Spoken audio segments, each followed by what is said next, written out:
heart it yearns to remember, and a song.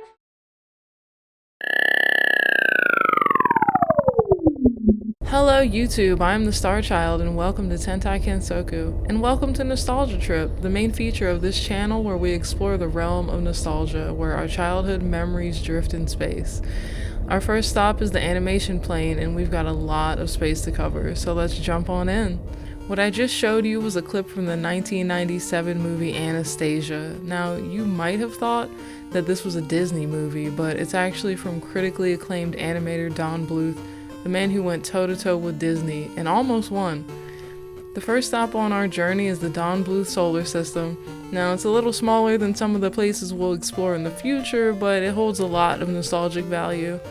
So let's talk about the star, the man himself, before we reach our first destination. Don Bluth was born in El Paso, Texas on September 13, 1937 to Emmeline and Virgil Bluth. As a kid, Don was a huge fan of Disney. He would ride his horse to the cinema and watch the early works like Snow White, Bambi, and Pinocchio. Eventually his family moved to Utah and worked on a dairy farm, and between milking cows and farm work, Don was drawing. He was greatly inspired by these movies he grew up on, and he knew from a very young age that animation would be a huge part of his life. Originally, he dreamed of working for Disney, a dream that would eventually come true. He began his work for the company back in 1955 as an assistant to John Lazenby, one of Disney's 9 old men, and he began work on Sleeping Beauty as an in-between artist. Surprisingly, Don left Disney after over a year, citing the work as being extremely boring. He didn't even return to animation until 1967, where he was hired by the company Filmation and worked on shows like The Archie Show and the Archie comic-based Sabrina cartoon. However, Don eventually did return to Disney in 1971, where he worked on Robin Hood. The scenes included Robin Hood stealing gold from Prince John, rescuing a baby rabbit, and romancing Maid Marian by the waterfall. He later rejoined his old boss, John Lazenby, to animate Rabbit in 1974's Winnie the Pooh and Tigger 2. He would eventually get promoted to directing animator during the production of The Rescuers, and was an animation director on Pete's Dragon. The last movie he worked on with Disney was The Fox and the Hound, where he did animations for Widow Tweed, though he went uncredited. This roughly 20-year stint in 7 full-length films is probably the reason that a lot of people mistook his works for Disney movies. Don's animation style is iconic. Kinda like how people can just tell when a movie is from Studio Ghibli, or if the legendary animator James Baxter has contributed even a few frames to a work. But no, Don left Disney because he didn't like how corporate it was becoming, and started his own studio, Don Bluth Productions, in 1979. He was joined by 2 other animators, Gary Goldman and John Pomeroy, as well as 9 other animators that also left the mouse behind. The first feature-length film was 1982's Secret of Nim. The movie did moderately well in box office, but audiences loved it, leading to the film to receive critical acclaim, and the rest is history. Don produced a few short films and even worked on some animated scenes in other movies, such as the live-action movie Xanadu starring Olivia Newton-John. However, his next big projects in the early 80s were actually arcade games. That's right, fully animated arcade games Dragon's Lair and Space Ace. Honestly, these games are so cool to look at, and I don't think there's ever been anything like them since. The smoothness of the animation and the way everything just flows together, whether or not you make a right move or die. I think this is what Zelda CDI was supposed to be, but maybe Nintendo should have sprung for Don Bluth on those, because whatever happened was not it. Anyway, fun fact, Don and Gary Goldman are actually planning a Dragon's Lair animated film.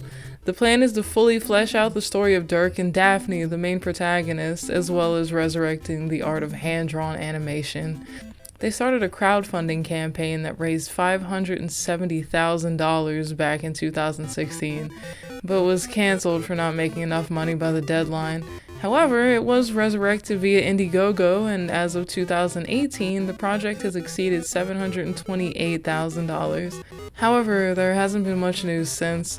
Aside from a randomly live-action Dragon's Lair film starring Ryan Reynolds being announced in 2020, This, however, seems to be another casualty of COVID, as it was postponed and never heard from again, though Don Bluth was listed as a producer for the film.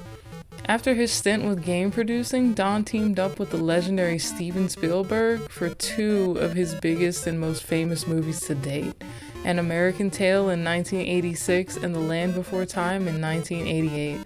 Both movies smashed the box office, with the main character from American Tail, Fievel Mousekewitz, becoming the mascot for Ambulation, a British animation company formed by Spielberg in 1988. The 90s, however, didn't treat Don very well. All Dogs Go to Heaven released in 1989 and did wonders on its home release, though it was only moderately successful in theaters. Rockadoodle, Thumbelina, Troll in Central Park, and The Pebble and the Penguin were considered box office failures, however. Strangely enough, most of these movies are still remembered to some degree. Thumbelina, for instance. Actually, I think people only really remember the weird-ass Charo frog character, but I definitely remember watching the entire movie. Honestly, with this era of Don Bluth films, did I even actually go to the movies to see these? I was born in '92, so that's probably why I didn't, but I feel like we've all just collectively seen them on TV or had a VHS in our house. I remember All Dogs Go to Heaven 1 and 2 playing as a double feature on Cartoon Network back in the day. Let me know in the comments if you guys actually went to theaters to see these movies or not. Anywho, Don's animation journey sadly started ending in the late 90s and early 2000s. Anastasia dropped in 1997 and was a much-needed hit after the last batch of movies. It's considered Don's most commercially successful film and boosted 20th Century Fox up to be a Disney competitor at the time. Unfortunately, the success didn't last, as Don's theatrical film as a director was Titan A.E., which released in 2000 and didn't even make half its budget at the box office. Don Bluth was legitimately considered a competitor for Disney, which is amazing considering he was one guy with a small studio going up against an animation juggernaut, but he ultimately fell into obscurity. So what happened to make him fall from grace, so to speak? Well, the Disney Renaissance.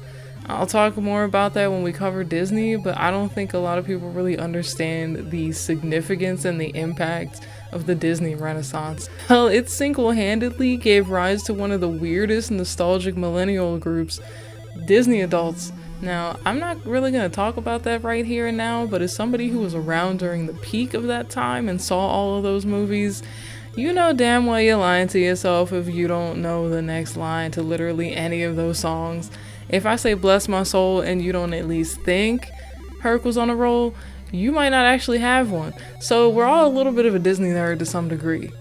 So where is Mr. Don Bluth now? Well, at the ripe old age of 86, he's still going. I mentioned before that there are plans to make a Dragon's Lair movie. He also has a Twitter where he posts pictures of himself still actively attending conventions and sometimes speaking at them. He recently released a memoir in 2022.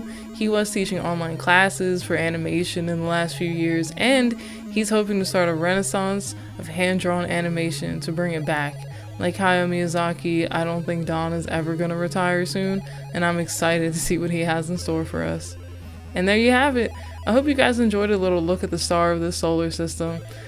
Now the fun begins. We're coming up on our first stop, a little planet dedicated to the secret of Nim. If you're interested in what I'm gonna do with this channel, like, comment, and hit that subscribe button for the algorithm. That's all for this video. Remember, embrace your inner child. Bye!